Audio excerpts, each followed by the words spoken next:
As a duet in Yes. first grade. Yes. Well, as good as we could, I suppose. But, I know, but you remember it word for word, Carol. yeah, and I've thought about it for a long time, but it's in the computer.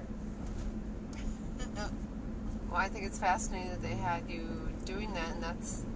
I'm trying to think of, yeah, I did it many times, but I can't remember what the other ones were. Yes, it was something about wagon, wheels firm and strong, ride o'er desert and plain, all day long, roll along through the sunshine and rain. Far from the city we're going, neighbors and friends left behind, only the bright hope consoling, new lands and homes we may find. This was during our some kind of a big history project. Mm-hmm. Yep, that was the one, the wagon wheels. I thought of that either for years and years. So how big was your class, and did they combine grades, or did they have individual? Oh, we had, yeah, I don't even remember that. Simply school, I suppose we had 25. Oh, so it's kind of the average or normal Yeah. we have now. Yeah. That's several. Do you remember your teacher's name? I'm trying to think. Meg Moxness was one, and she just loved me. Meg Moxness I was a pet. Yeah, liked me. And let's see. I think Susie G's mother was in there somewhere, but I don't know what. That was the neighbors across the street. They were Catholic, and they had lots of children.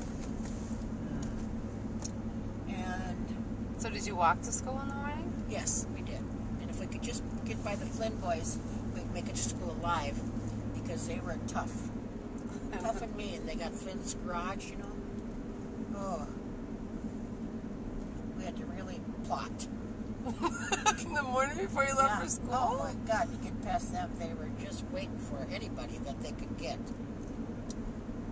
Oh, Steal their books, knock them down. Oh, they were mean. Yeah, well, everybody had big families at that time, you know, when we were kids. Pretty big, most of them anyway. Yeah. so everybody brought their lunch, right? You didn't Pretty have- much. So- Yeah. Well, they had hot lunch as I got older, you know, but pretty much brought our lunch. Everybody would go to our house afterwards because Mother always baked homemade chocolate chip cookies or homemade something. So we had kids tearing in the front door and tearing out the back with their trophy cookie. or Oh, I whatever. imagine that was a big deal Oh, that back was then. a biggie, yeah. The fact that there was cookies being served. Yeah. Oh my gosh. And of course, at that time, you had the bums that rode the boxcars, you know, and they'd get out in Montevideo, and so every one of them, I think, came to our door because Mother fed everybody that came to the door. She'd sit them on the back porch and bring them out whatever we had, a bowl of soup, or if it was a meal, they'd get roast beef, potatoes, gravy, all that jazz. And I said, I think our phone number must have been written downtown someplace, or the directions to our house, because it was just ridiculous. She never turned anybody away. So, I don't think we would do that now if somebody came to the door. Would you feed them? Absolutely not. No, I wouldn't. But even. you know why? I I think when I think about back then, though, I don't think about drugs and all the ugly stuff Well, that I there don't is think in the we had world anything today. like that. We could have No, been alcohol. so you know, Yeah. but Yeah, it's just such a violent world today. yeah, it's pretty scary. Mm-hmm. So, yeah. Well, I'm sure that got around pretty quickly, though. Oh, I'm sure I mean, it that did. traveled in the bum world or Yeah, whatever. I think so. I don't think they do that anymore. Do they ever Oh. ride boxcars? Oh. Do they? Who was it? I think my sister Karen last year said that she was talking with a young man who said that's all he does. He was in his 20s. Okay. It reminded her of her own sons. Oh, okay. And he traveled, and he called it the porch on the back of the grain car. Okay. And he would hide underneath the porch and go from one, part of the Okay. country to the other. Wow. Work for cash, the fields and whatever, and then Okay. get on underneath Go. the porch and go. Wow. So it does still exist. Didn't think they did that anymore. Yeah. But, she had told me stories about how, when they get into the big cities, that's where they make the transfers, like Chicago and Minneapolis. Okay. I don't know. big places, the big hubs, the train hubs, Yeah. and how cautious you have to be not to get caught in the big train hubs. Sure.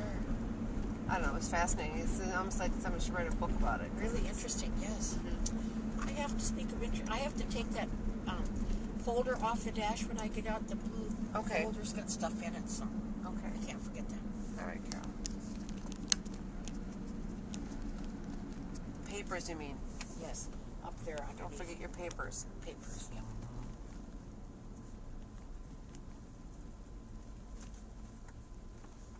I'm just gonna wait for you. You know that. I can't figure that out. He has to. He has a yield, and I don't. Oh, okay. There was a yield sign back there. Mm-hmm. If you're the person entering into the roundabout, Yeah. it has to yield. Okay. Once you're in that roundabout, it's a free for all. Okay.